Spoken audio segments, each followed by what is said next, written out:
Hello on this very windy Thursday.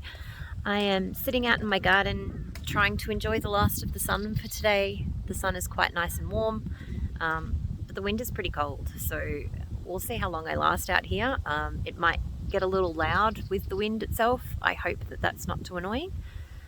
Basically what I wanted to do was kind of keep a record of what I'm doing, so I can look back on it. This is what I would call my very first year as a gardener.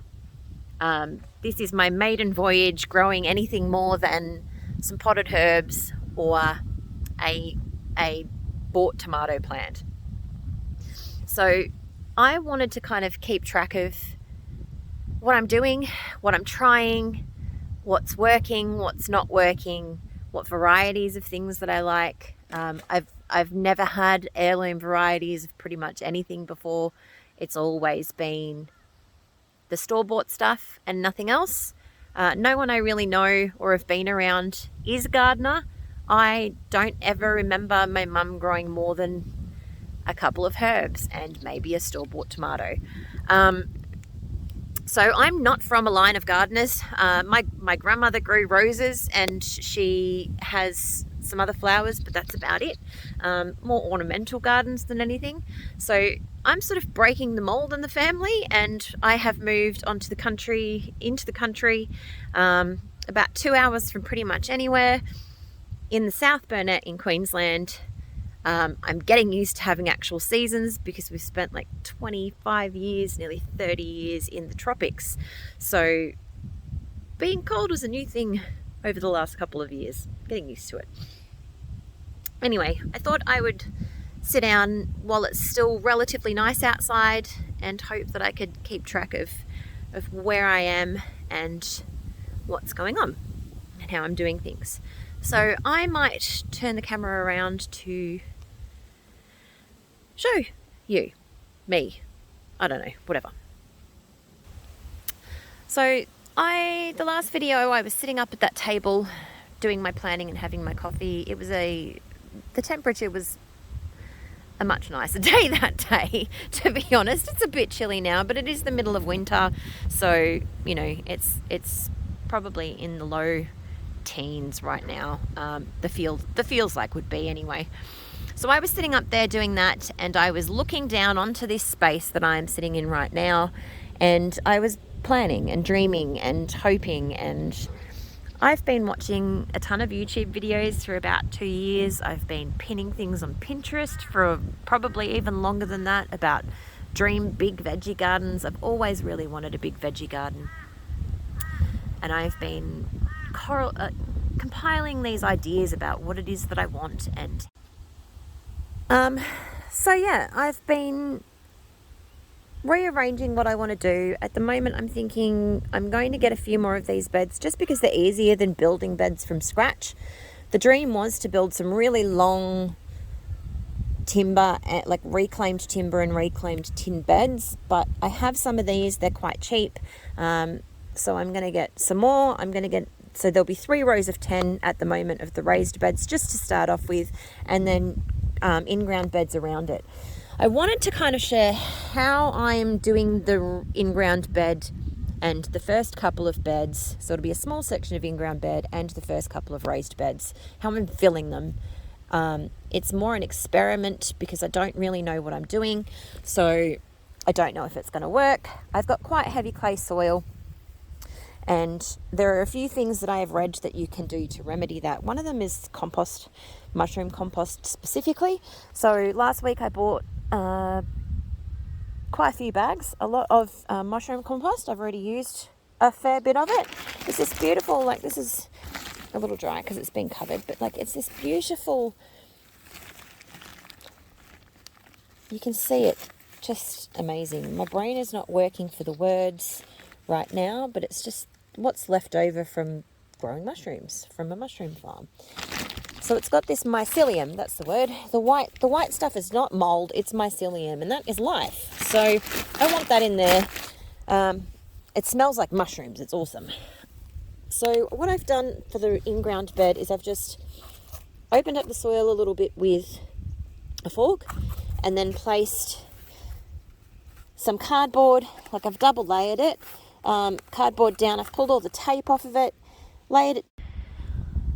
pulled the cardboard off and laid down quite a thick layer of mushroom compost, and then laid down this grass hay on top, which I will be replacing with sugarcane mulch when I do my Bunnings trip next week, and I'll be composting this hay to kill the grass seed. I'm planning to do this all the way down to that corner with just the cardboard, like the thick layers of cardboard, the mushroom compost, and then the covering over the top of that, and then planting straight into that and seeing how it works.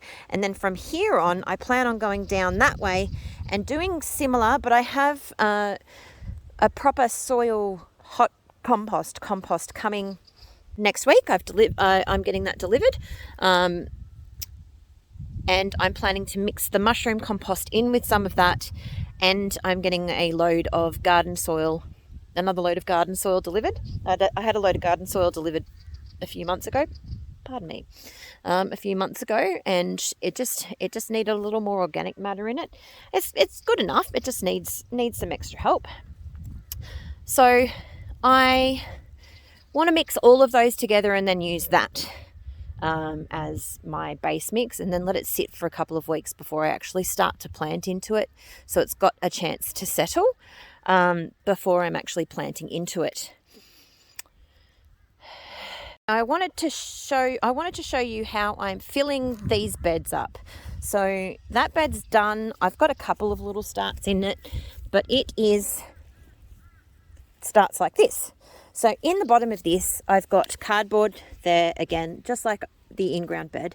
I've got cardboard that I've watered in, and then I have emptied a bucket of fireplace ash and charcoal onto the bottom of it. I've shoveled on a bit of half broken down horse manure onto that.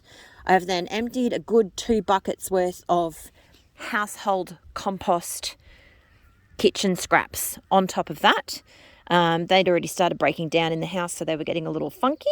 And then I have, on top of that, I've started putting leaves from the garden, from trees that have come down, some twigs and sticks. I'll half fill this bed. I'll probably halfway fill it up.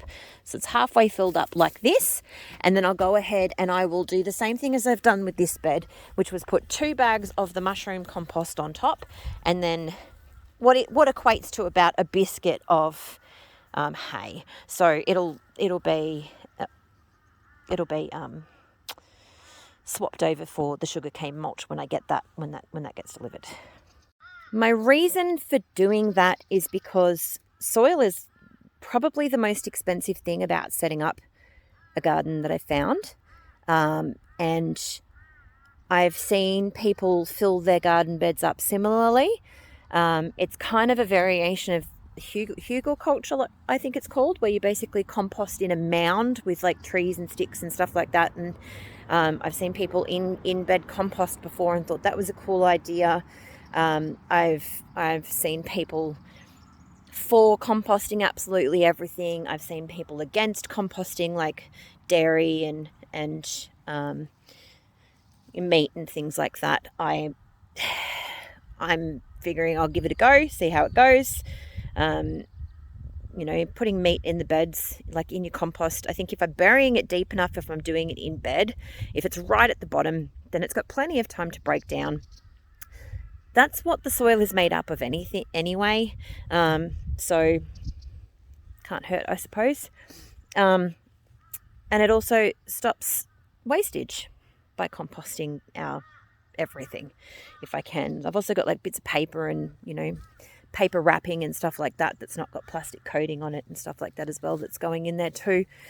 But yeah, so I'm going to get a couple of beds started with just the mushroom compost, and then I want to compare that to a couple of beds with just the fancy compost, and then I want to do maybe a bed or 2 of just the garden soil, and then I want to mix the 3 together and see if that's even better. And if I like that better, I'm thinking I probably will. But anyway, yeah, so I will let you know how that goes. I am running out of room on my phone to store this video. I need to get an actual camera. I'm thinking I'm going to invest in a GoPro, ask for a GoPro for Christmas, because I'd really like to document me learning how to do all of this. Like I said, I'm not a gardener. I've kept chickens a couple of times, but like not for very long and not very many. So, you know, everything will be pretty new. Like I'm pretty new at everything. I've got, you know, I'm growing fruit trees for the first time and I want to expand that. I'm going to be putting in a couple of windbreaks to try and lower our heating costs and take some pressure off of the garden and help with all of that. And I want to plant a native food forest in a section as well. And I want to do a little bit of permaculture practices and see how that goes. And I just kind of want to play with different things, break some rules, try things out for myself and see how I go, and really just want to document it so that I can look back and see how far I've come, because I'm really bad at not seeing where I've come from and not recognizing that in myself and being okay with that and you know, learning, I suppose. That's not really the right word, but you know what I mean. Yeah, so anyway, my kids are about to get home from school, so I'm going to sign off and I'm going to try and piece this video together and post it, and then I can delete it and I can do another one. Until next time, guys. See you later.